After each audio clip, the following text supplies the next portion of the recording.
What's up, everyone? It's your girl Shay here. Welcome to my channel. If you're new, welcome back to my channel if you've been here before. And as you can see by the title of today's video, I'm talking about some of the pay discrepancies, or basically the pay that a lot of anime dubbing voice actors pretty much get. And the reason why I want to talk about this particular topic is because it kind of went off all on social media when it seems like quite a few voice actors spoke out about the payment that they received for the movie JuJutsu Kaisen. Now, if you guys know, JuJutsu Kaisen made so much money at the box office, and then it turns out that many of the voice actors only made about $130 to maybe about $500 when it came to them recording their voices for this particular movie, nor do they get paid anything in royalties.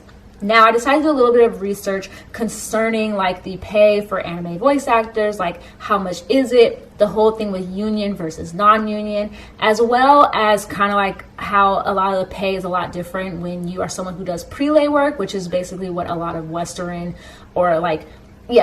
animation studios pretty much use compared to dubbing, as well as what I tried to look up is differences with like the dubbing industry, as well as like how voice acting is seen in Japan compared to here. Yeah, there's a lot of different things that I tried to look up. There were some things that I was not able to get a lot of information on, like information about royalties or information as far as like pay in Japan and so on and so forth. And so yeah, I'm just letting you guys know that beforehand. But let's get started with this video. I have some notes on my phone that I did take from a few different sources that had a little bit more information regarding pay and things like that.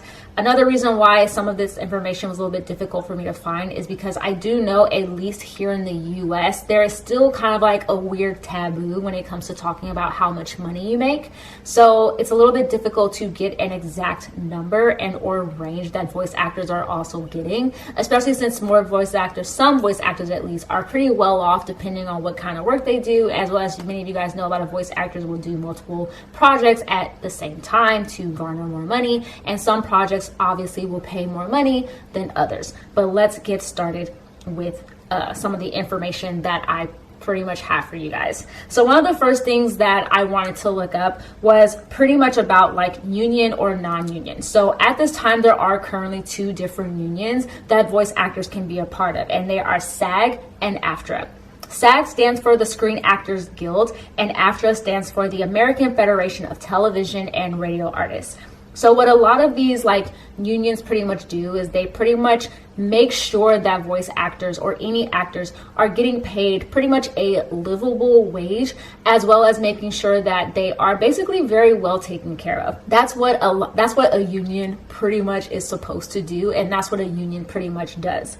Now, as far as more of the information that I found, it says that a lot of projects for anime are actually non-union. So actually a lot of voice actors are actually not a part of any of these unions due to that, because they kind of probably have the mentality or think that what's the point of me being a part of a union if a lot of the projects that I'm doing are non-union projects, because therefore I'm not going to be getting the same, not information, but the same pay. And if I remember correctly, I was watching a video on YouTube where it was two voice actors, Travis Willingham and Colleen Klinkenbeard, and people kind of asked them about the whole pay situation, and they really didn't say a whole lot. And all I could say is that it just depends on the project that you're working on. The only thing they did go forward with saying is that a lot of the projects in Texas, mostly dealing with Funimation, are non-union, whereas a lot of the projects that they dealt with, most likely like in California, were more unionized projects, which probably explains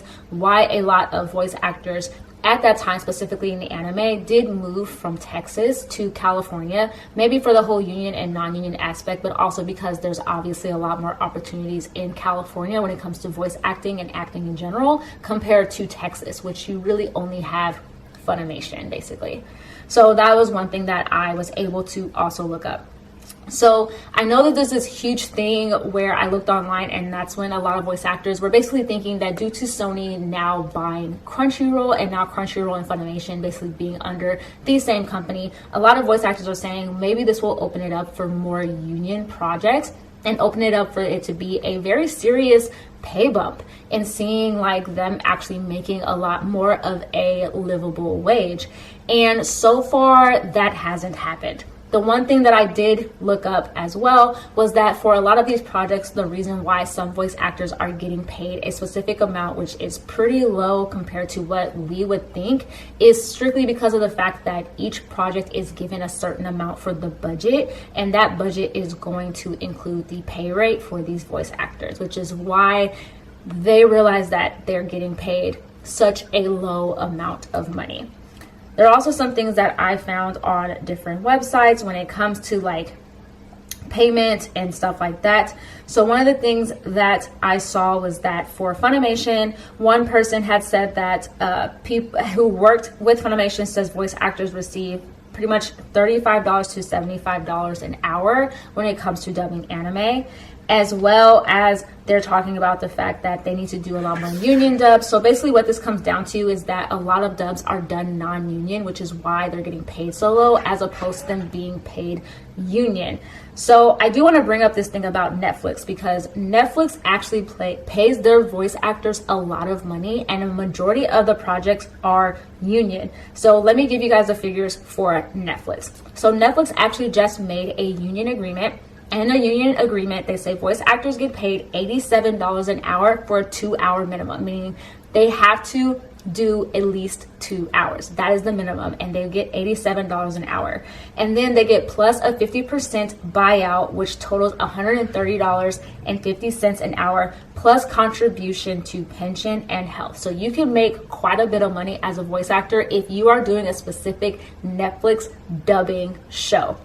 The next one they actually have, though, is the same thing for non-union pay. So this is basically a show that's going to be on Netflix but isn't under the union. So they have $125 an hour, also with a 2-hour minimum. And this is an agreement that was under CODA, which basically stands for the Coalition of Dubbing Actors. And I found that on CODA's website, which is where they had all the information, especially the information regarding payments, how often they get paid, and so on and so forth. So I didn't put down any of that information because I didn't think it was very relevant, but I did think that it was very relevant to put down what Netflix is actually paying their voice actors, which probably explains, or at least to me, I would think that a lot of voice actors are probably going to be signing on to do more Netflix projects as opposed to doing more projects that are specifically for Funimation and or Crunchyroll, because of the fact that they still do so many non-union projects as opposed to union. Now, granted, maybe this could change over time, especially with voice actors being a lot more outspoken about what they would like to see as well as for pay, because if anything that I have learned in any industry is that when you get coworkers talking about pay, it can make a lot of changes, because that company is probably going to want to keep them happy, and that company is probably going to be like, well, now they know how much each other makes, so that makes it where you as the employee can definitely be a lot more like upfront about what kind of pay you want, because you already know what your coworkers are currently making. So we'll see what happens and if this pay ever actually changes. So now getting on to things like why dubbing voice actors are paid so little money compared to like prelay voice actors. And to be honest, I don't know. I personally feel like a dubbing voice actor is doing a lot more work compared to someone who does prelay work, because as a dubbing voice actor, you have to get things like timing down correctly, lip flaps and so like that, still be able to promote or have a particular emotion in your voice that's already there on screen. So to me, there's just a lot more involved compared to prelay work. But as many of us know, with prelay voice actors, a lot of them get paid a lot of money. Also, a lot of prelay voice actors are typically ones that have been in the industry a long time, or they're already technically celebrities. I feel like, as far as many of us know, the prelay voice actors that we know that make a lot of money is, for example, The Simpsons. The Simpsons voice actor cast make buku amounts of money. And yes, I know some people are going to say not all voice actors for prelay work make a lot of money. That is very, very true. The pay is still very low for voice acting just in general, no matter what industry you are in, whether anime or not.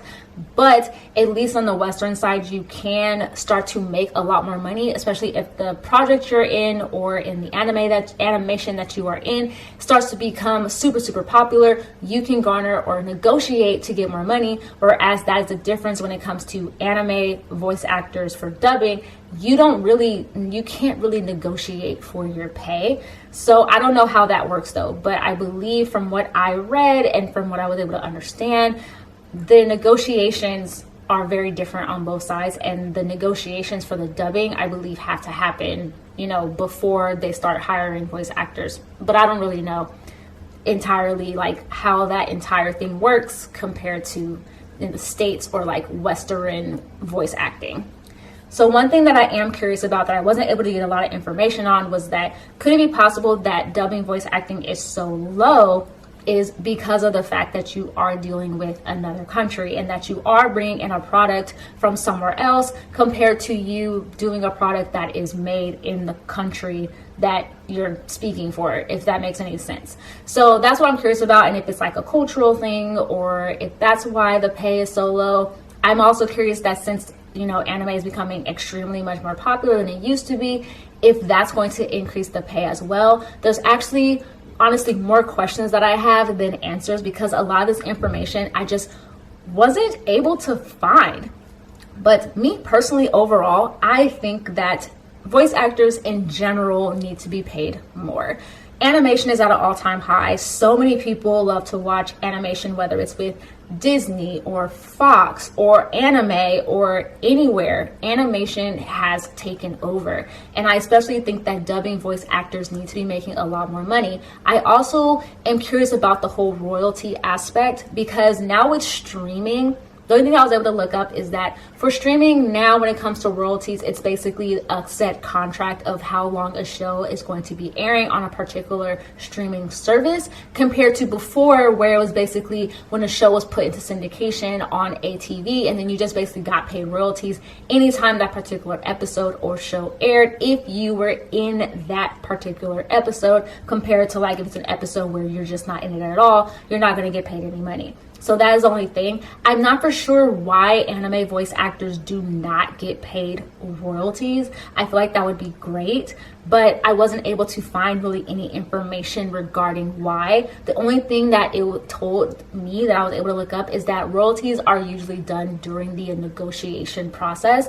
So I'm curious on if this is because you have the companies that are basically negotiating with each other for a set price of being able to bring the product here, and that negotiation doesn't include royalties or talk of royalties or negotiation as far as like how much to pay the voice actors or anything else like that, compared to when you're dealing with a Western animation and they have to go through that person's agent if they, for example, are trying to play a role in a particular show or they want them to. They are doing the negotiation purely already with the actor or actress, compared to probably with anime, like I said, you're probably dealing with the negotiation between both companies as opposed to negotiation with the voice actors themselves, since at that point the product has already been bought or purchased for licensing, and now it's just the matter of hiring the voice actors that you want to dub a particular, person or play a particular person. And at that point, the negotiation's already set regarding the budget. So it's kind of at this point up to the companies themselves that are involved within anime